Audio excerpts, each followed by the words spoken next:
The White House is making it absolutely clear. If you're not with the COVID-19 vaccination program, top to bottom, they want you banned from all social media platforms. Considering the ever-evolving definition of what constitutes misinformation, the government's efforts to suppress information are going to have major implications for the future of free speech, as in, will there be any? Friends, it's time for Hold the Line.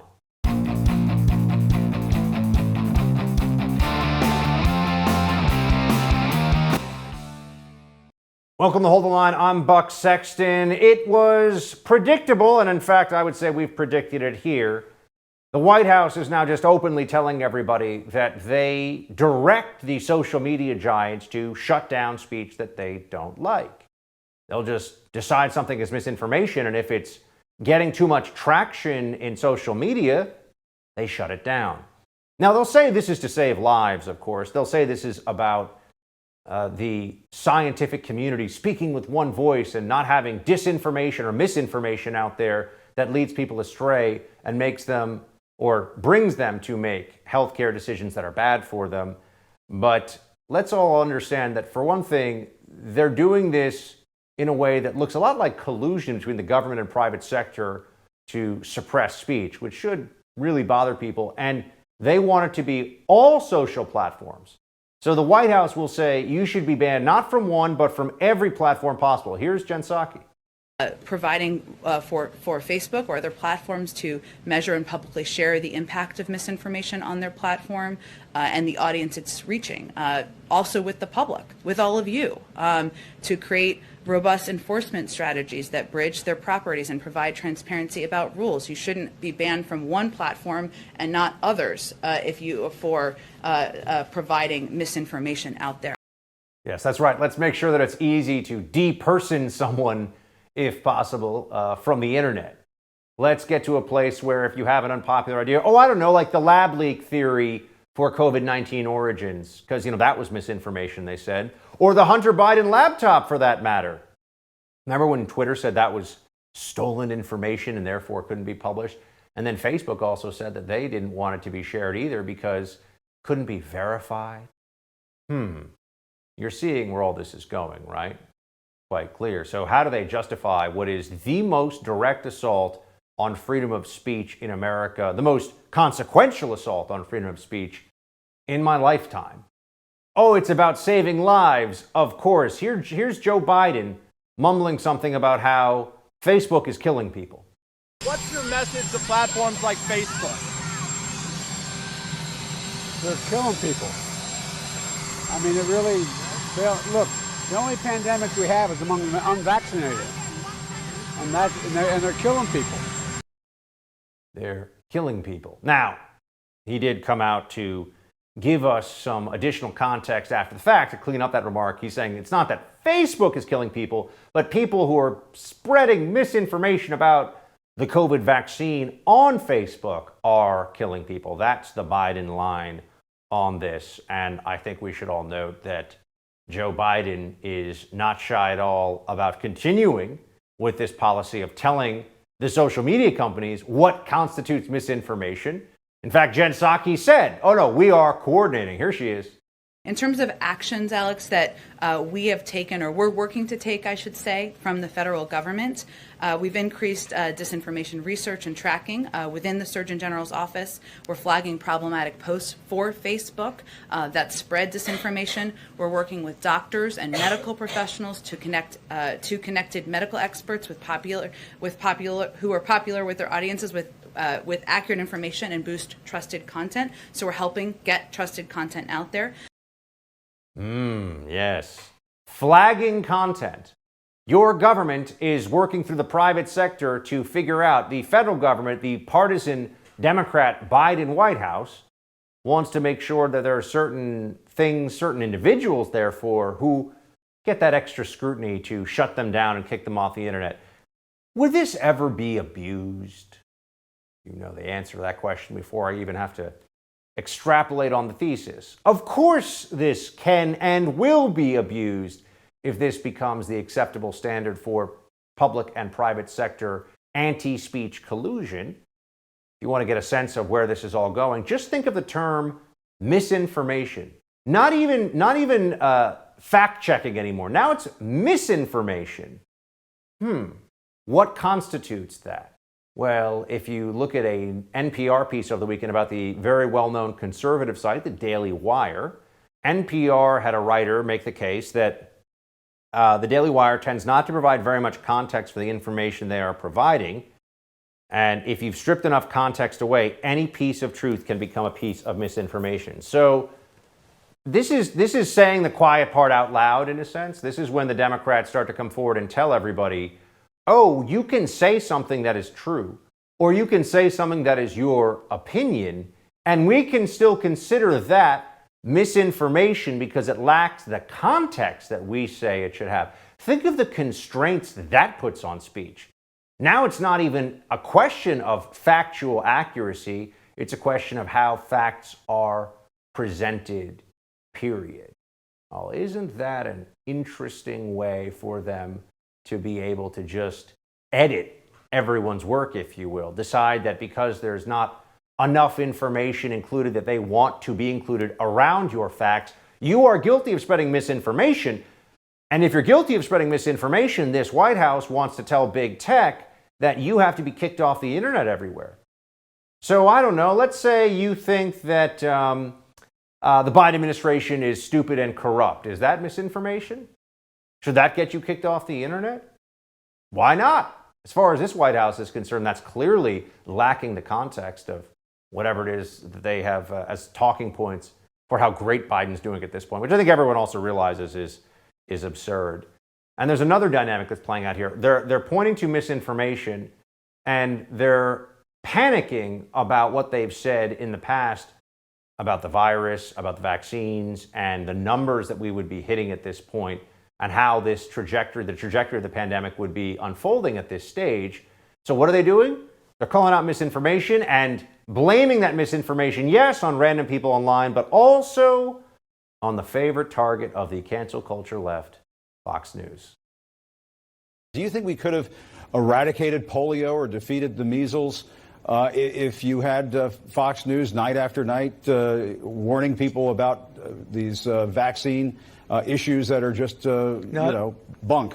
If we had had the pushback for vaccines the way we're seeing on certain media, I don't think it would have been possible at all to not only eradicate smallpox, we probably would still have smallpox, and we probably would still have polio in this country if we had the kind of false information that's being spread now. If we had that back decades ago, I would be certain that we'd still have polio in this country.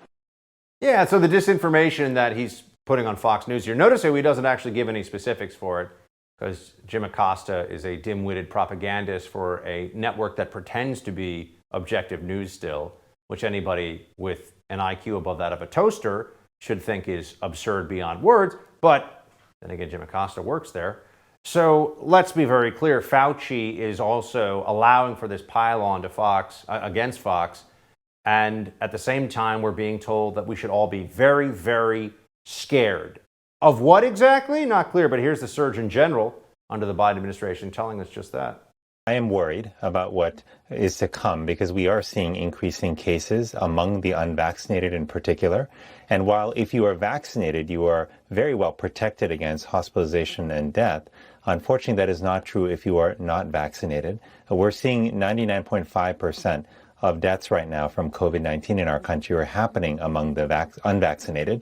And so that's why it is so important that we take every measure possible to make sure people have the information they need about the vaccine, to make sure they have access to the vaccine, and to help them get vaccinated as quickly as possible. It is our fastest, most effective way out of this pandemic, Dana.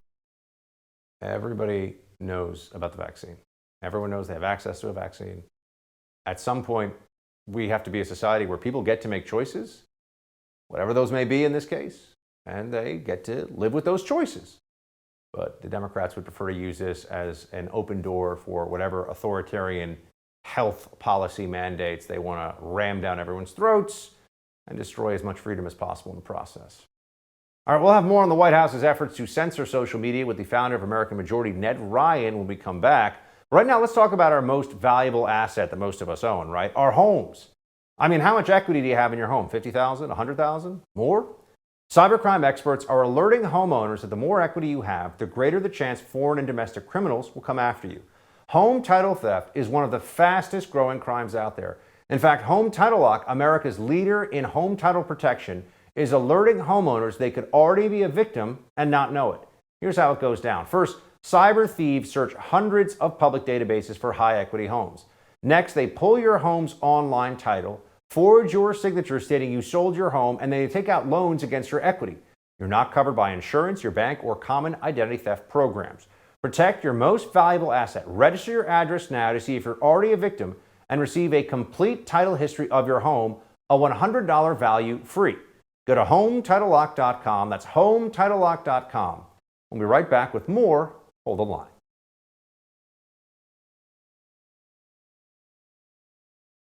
Facebook is pushing back against White House accusations that the social media company isn't doing enough to combat misinformation on its platform, and they are, in Joe Biden's words, well, this is what he said about the people writing stuff on Facebook, killing people.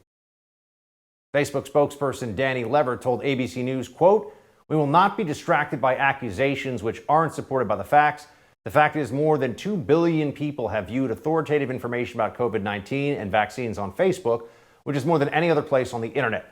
More than 3.3 million Americans have also used our vaccine finder tool to find out where and how to get a vaccine.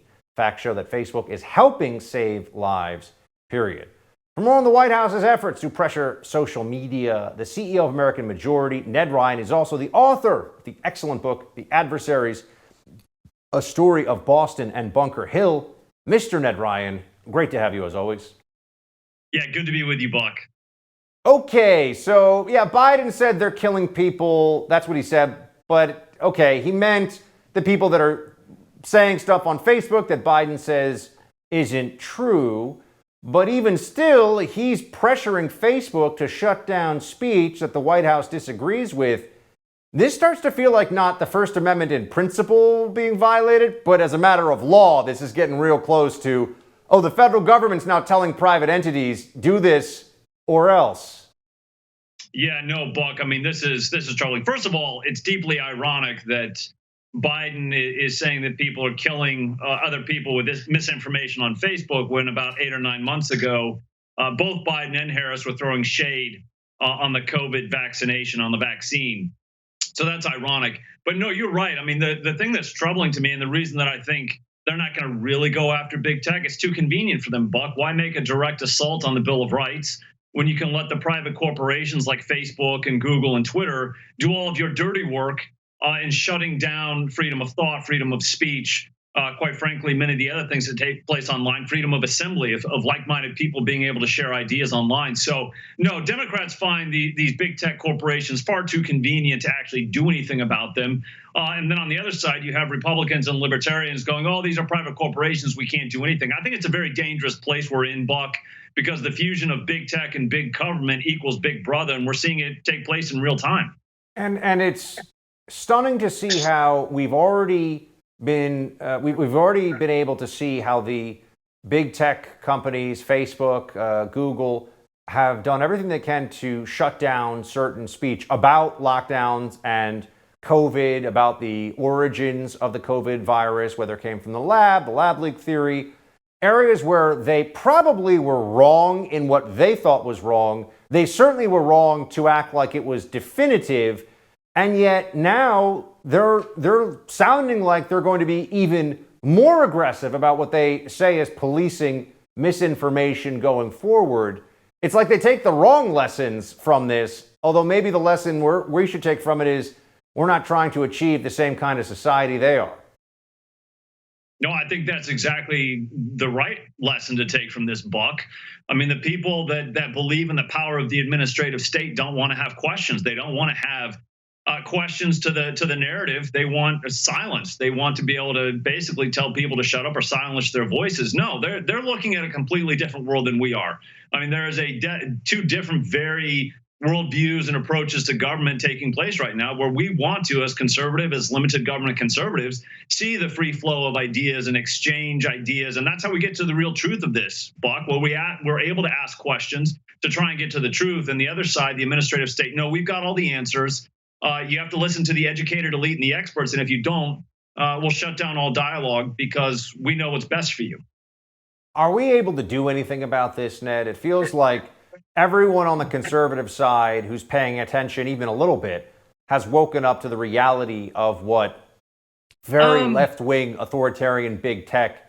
Now, okay, I can see it on your face. Not everyone. I said people were paying attention, and maybe I should have added comma, know what the heck is going on. But I'm just saying, go ahead, Ned. All right. I'm not even going to get through the question. What do you got? You got something.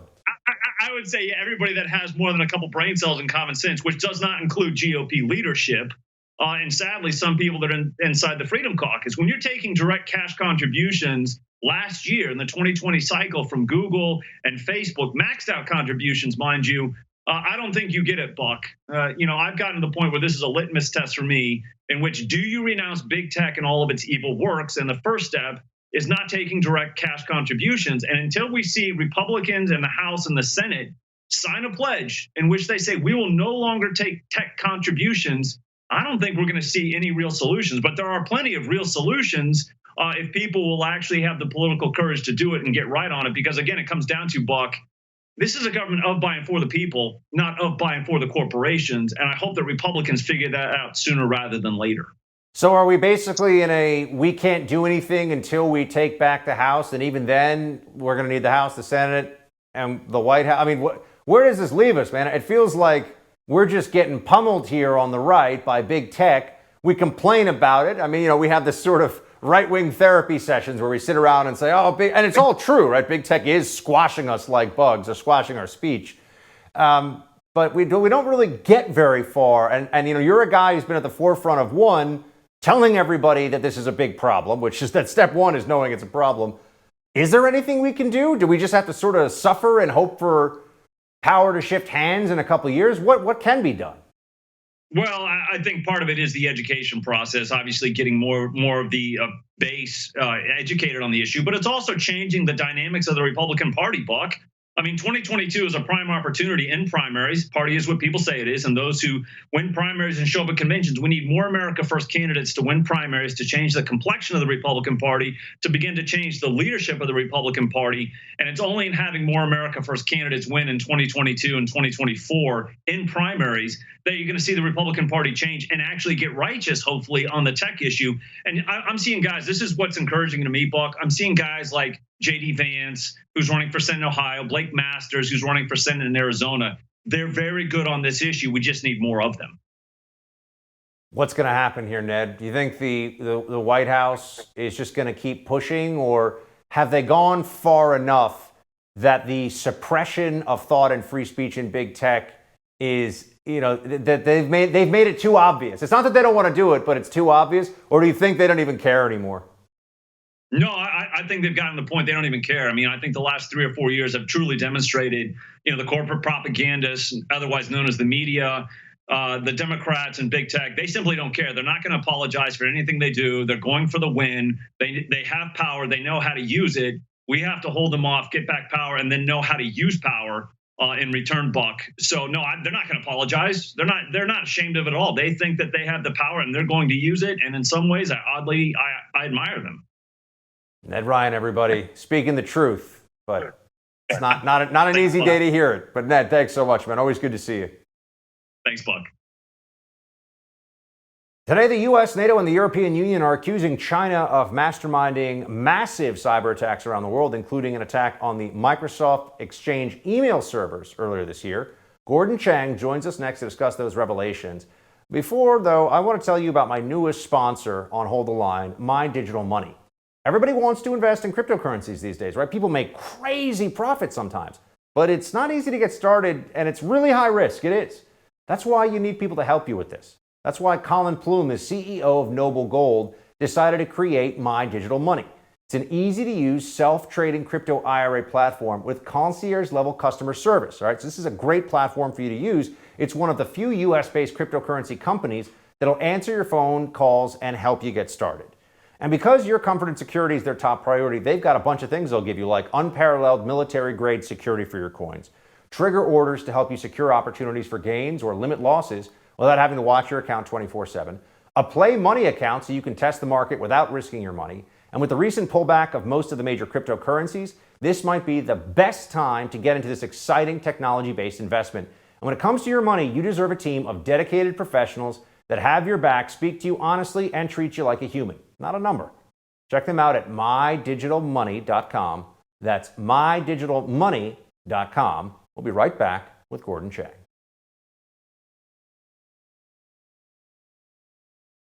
The White House is claiming the People's Republic of China is responsible for a worldwide cyber hacking campaign that threatened U.S. economic and national security. The campaign reportedly included a cyber attack against Microsoft Exchange servers that took place earlier in the year. Reuters reports the hacking was sponsored by the Ministry of State Security and focused on information that would significantly benefit Chinese companies and businesses, including research and development processes. The campaign targeted trade secrets in industries including aviation, defense, education, government, healthcare, biopharmaceutical, and maritime industries. According to reports, the EU and many of our NATO allies were also targeted by hackers working for China's communist government. Joining me now is the author of the book, The Great U.S.-China Tech War, Gordon Chang. Gordon G. Chang is his Twitter handle. If you want to know what's going on with China, you've got to give him a follow. Gordon, thanks so much. Well, thank you, Buck. Tell us about this hack. I mean, China hacking is something that's been in and out of the news for years now, but this one feels like it's even more deep and troubling than many of the ones that have made the news in the past. Yeah, it's troubling because this revelation is basically China's criminal hackers, ransomware, other type of criminal activities, really being run by the Ministry of State Security. Now, in a general sense, we've known this for quite some time because China runs the Great Firewall. And that means Beijing knows everything that's going on with regard to it, computers and hacking and all the rest of it, because they can see the hacks going out of the Great Firewall and they can see the information coming back in. But nonetheless, it's good for the Biden administration to say this in public. And that's the reason, that's the difference here. And also to get our allies on board to say the same thing at the same time. And this means that it's no longer just China versus the US, which is the way that Beijing likes to frame these things. This is China against the world. What are they trying to accomplish with this, Gordon? I mean, what is the Chinese Communist Party strategy by allowing these kinds of, as you point out, specifically criminal attacks like this? What is this? Is this just a function of, well, you tell me? Well, first of all, it's money. Because really these groups that work with the Ministry of State Security, they're out to make a buck. But the part of it, though, is, of course, they are also getting secrets and is part of a much broader campaign that you just alluded to, where they're getting biotech information, they're getting information about the F-35, just you name it. So basically, Beijing wants what we know. And remember, John Ratcliffe, when he was director of national intelligence last December, put the amount of China's theft of U.S. intellectual property at almost $500 billion a year. Some people put it higher than that. Gordon, it feels like from the policy side, the Biden administration, we never even really hear about what they're doing with regard to China. And is their approach that China's, even with all these very aggressive cyber campaigns you're talking about, is China too big to sanction or too big to engage in reprisals against? Is that really where this administration is? I think that's where the Biden team is, because really, when you think about what they just said today and what they're not doing very much. I mean, they issued 4 indictments against Chinese hackers, 3 of them connected to the Ministry of State Security. But, those guys are never going to see the inside of a federal court. But I think that the Biden administration has started a dynamic. Basically, Beijing is going to retaliate. And then the American people are going to demand action on the part of the administration. So I think that we'll get close to where we need to be, but no thanks to the White House. We're just going to have to push our president to do the right thing. Gordon, shifting gears for a moment here, senior Biden officials have announced that an investigation in the origins of the coronavirus show that it could very well have been, as we've talked about here on the show numerous times, the result of a lab leak. This is from CNN. Little new evidence has emerged to move the needle in one direction or another, these people said. The fact the lab leak theory is still being seriously considered by top Biden officials is noteworthy and comes amid a growing openness to the idea, even though most scientists who study coronaviruses and who have investigated the origins of the pandemic say the evidence strongly supports a natural origin. So now the Biden administration is admitting the lab leak theory is a serious scenario. Are they going to do anything about it? I mean, is it even possible, Gordon, given that this would rely on some degree of transparency and access in China, to ever get a definitive answer about this? Well, we'll eventually get a definitive answer because virologists and others are studying the virus itself. And they're starting to see things which are unnatural, like the double CGG sequence of amino acids. Here's another case, though, Buck, of the administration not wanting to do anything. So, for instance, got to remember what happened on May 26 when President Biden ordered the intelligence community to look at the origins of COVID-19. That morning, we learned from CNN that the Biden administration actually spiked an investigation into the origins of COVID-19. There was outrage, not only among the political class in America, but among people as well. And that forced the administration to order that probe, which, I don't even know if Biden thought he was going to do that when he woke up on the morning of May 26. But here's a case of the U.S., people just pushing the administration to do things that it doesn't want to do. So we just got to keep the pressure on. Gordon, I also want to get your latest on the situation in Hong Kong. You and I had many discussions when the first efforts by the Chinese Communist Party to really seize unprecedented power in Hong Kong was unfolding. It's really dropped out of the news. People aren't talking or thinking about it as much as they had been. What's going on there? Where do we find ourselves now when looking at the situation of China destroying whatever freedoms existed in Hong Kong? Well, you're absolutely right in that description. They've destroyed all freedoms. And that was really just graphically illustrated by the closure of Apple Daily, which was not only the main pro-democracy newspaper, it was the main newspaper in Hong Kong.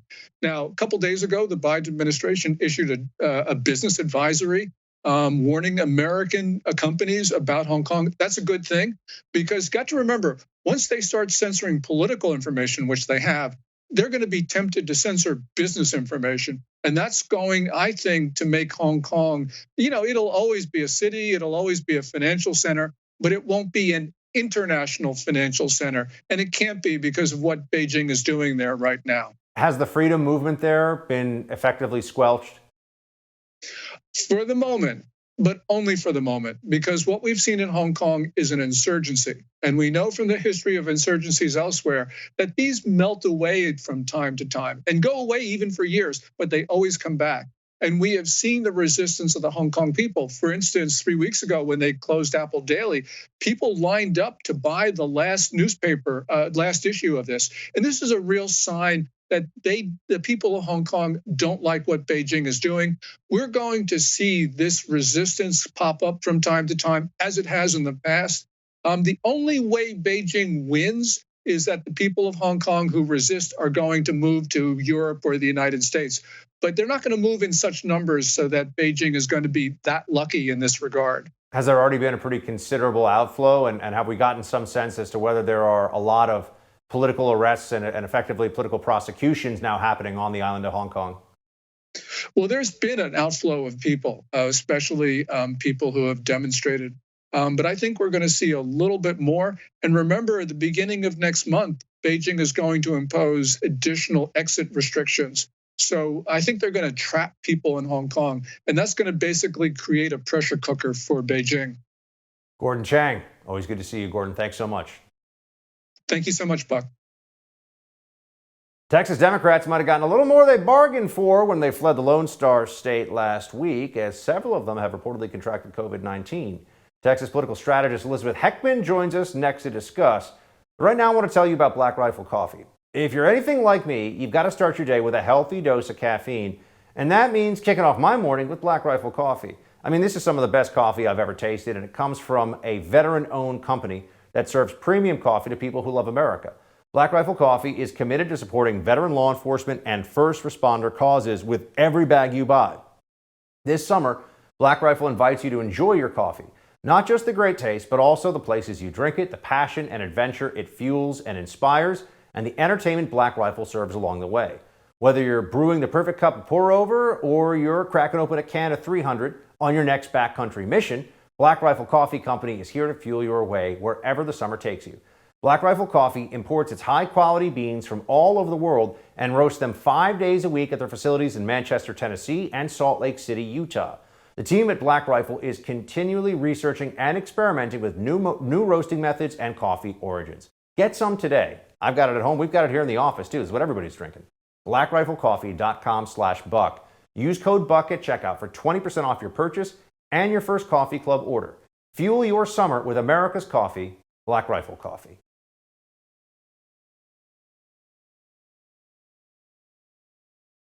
Several of the Texas Democrats who fled to Washington to prevent the passage of the Republican voting integrity bill now find themselves under quarantine.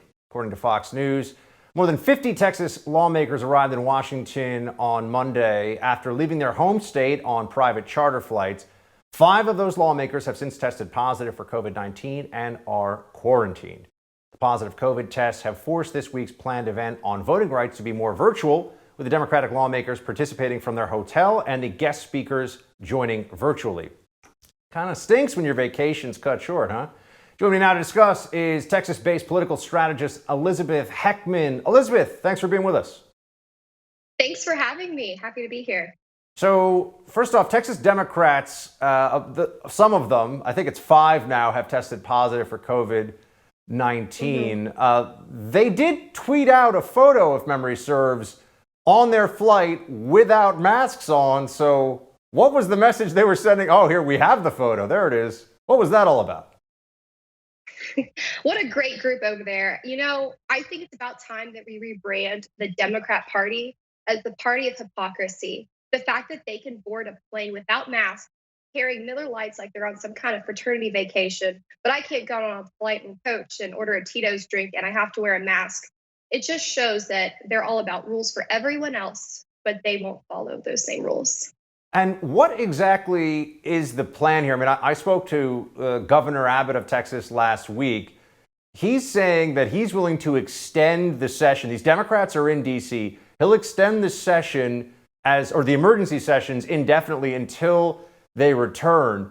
Do we have any sense as to, do these Democrat lawmakers that are in D.C., who are supposed to be where you are in Austin at the Texas Capitol in the State House, are they really going to try to run this thing, run the clock out by staying in D.C.? What is the strategy?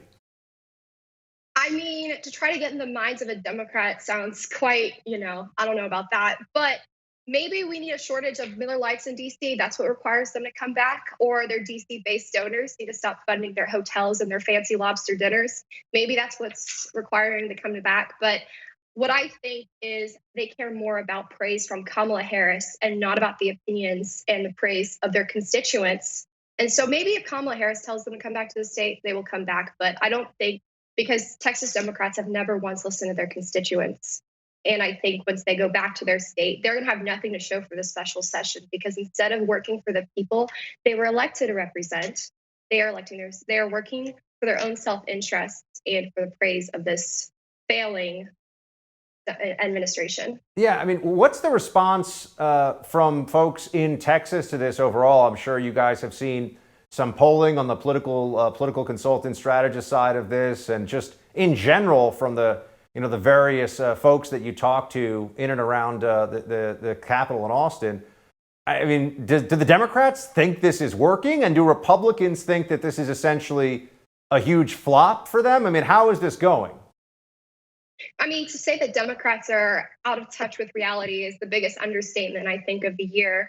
But every single racial group actually approves of voter ID. The fact that it is somehow offensive to require ID to vote, but I need an ID to run a car, to buy alcohol, to go to the bank, to look at my statements. And this is somehow this is Jim Crow laws 2.0. It's disingenuous, and Democrat policies and Democrat ideas are extremely unpopular. And to go even further than that, I think that these Democrats actually feel like a fair and secure election puts their re-election chances in danger, because their policies and their ideas are very unpopular, even amongst moderate and independent voters. Are the bills that the Democrats oppose here on voting rights, there's the one in the House and one in the Texas State Senate, is there any realistic prospect of these Democrats who have absconded, right, who have left their post, so to speak, is there any real possibility of them blocking it entirely, the bill on voter integrity, by these tactics? Is that realistic for them, or is this just a PR stunt again? This is definitely a PR stunt. They just want to play at the base of the radical leftists. And because I don't think they can really think that they can spend all this time in DC and abandon their responsibilities and abandon what they were elected to do. And also, do we have any sense, when do we think Democrats are going to return? Do we know? I mean, I think there needs to be a shortage of Miller Lights in DC for them to return. Or perhaps, I mean, Kamala Harris needs to tell them to get back. I don't really know when exactly they will get back. I mean, eventually they, will realize that they have work to do, but these Democrats are out of touch, and they're out of touch with what their constituents have elected them to do. So all right, unfortunately, Elizabeth. we don't know. I mean, yeah. No, I'm sorry. I didn't mean to cut you off. Go ahead. No, you're good. You're good. Thanks so much for joining us. Appreciate it. And let us know when those Democrats come back. All right, you'll be the first to know. All right, after the break, CNN's Brian Stelter gets taken to the woodshed on his own show. You're not going to want to miss that video coming up in tonight's Quick Hits. But first, let's talk about cryptocurrency. Everyone wants to invest in crypto these days, but it's not that easy to get started. Well, that's why Colin Plume, the CEO of Noble Gold, decided to create My Digital Money. It's an easy-to-use, self-trading crypto IRA platform with concierge-level customer service. It's one of the few US-based cryptocurrency companies that'll answer your phone call and help you get started. And because your comfort and security is their absolute top priority, they offer an unparalleled military-grade security for your coins, trigger orders to help you secure opportunities for gains or limit your losses without having to watch your account 24/7, a play money account so you can test the market without risking your money. And look, with the recent pullback of most of the major cryptocurrencies, this might be the best time to get into this exciting technology-based investment. When it comes to your money, you deserve a team of dedicated professionals that have your back, speak to you honestly, and treat you like a human being, not just a number. Check them out at mydigitalmoney.com. That's mydigitalmoney.com. Quick Hits are up next. Stay with us.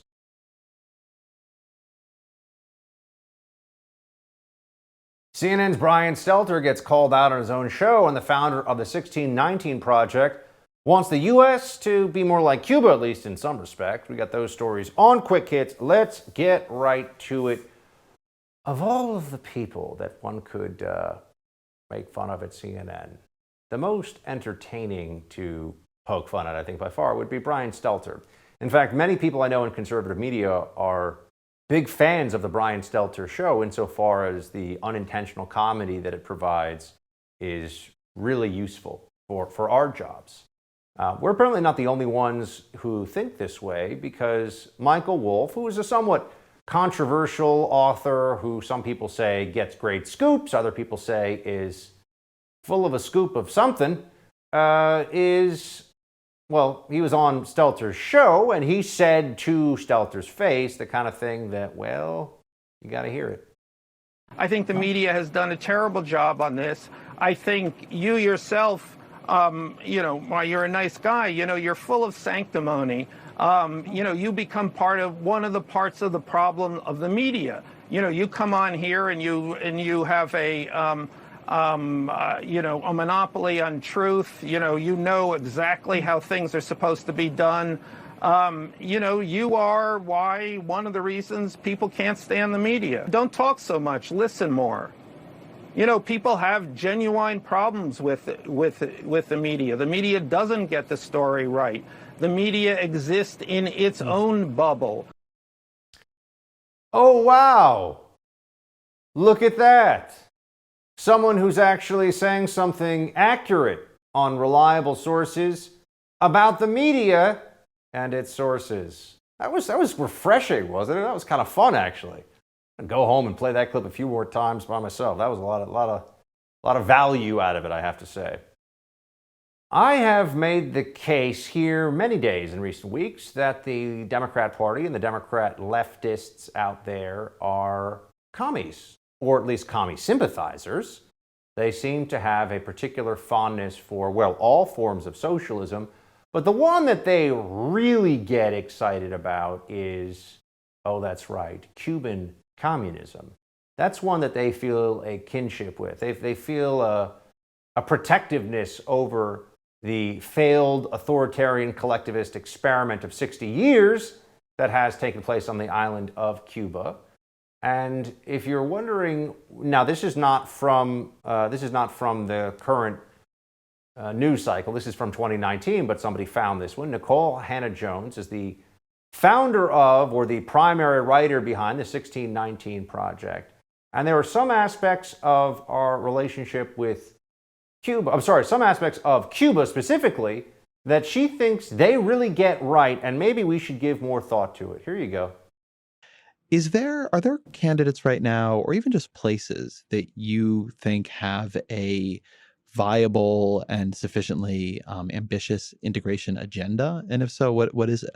The answer is probably going to be surprising that I'm going to give, which is if you want to see the most equal multiracial, it's not a democracy, most equal multiracial country in our hemisphere, it would be Cuba. Cuba has the least inequality between Black and white people in places that are truly at least biracial countries. Cuba actually has the least inequality. And that's largely due to socialism, which I'm sure no one wants to hear. Oh, it's due to socialism. Fascinating, isn't it, that she's holding up a society where people are told after waiting in lines how many eggs they can have, how many ounces of beef or pork or chicken they get from the government-run store, and there are constant shortages, and the quality is very low, and that's just in terms of your day-to-day life in that country. But she sees that as something that is to be admired, because everybody gets to be miserable together, irrespective of skin color. There's shared misery across the board. Look at how well they've done equality. You could say that's equity, actually. It's just depressing equity. And Ben & Jerry's. I think the ice cream's kind of overrated, to be honest. There's better ice cream out there. I'm just going to say it. There's better ice cream out there. The control room knows what's up. You guys know there's better ice cream. Come on. I take Van Leeuwen, probably run by commies too, but I take Van Leeuwen over Ben & Jerry's any day of the week. Kind of fancy ice cream. Ben & Jerry's not going to sell it anymore in the West Bank, though. Another woke capitalist situation here, woke capitalism on display. We believe it is inconsistent with our values for Ben & Jerry's ice cream to be sold in the occupied Palestinian territory. We have a long-standing partnership with our licensee who manufactures Ben & Jerry's ice cream in Israel, distributes it in the region. We've been working to change this, so we have informed our licensee we will not renew the agreement. That's right, won't even sell it there because of the occupied territory situation. So there you go. That's the situation with Ben & Jerry's. That's it for tonight's Hold the Line. The No Spin News with Bill O'Reilly's up next. Shields high.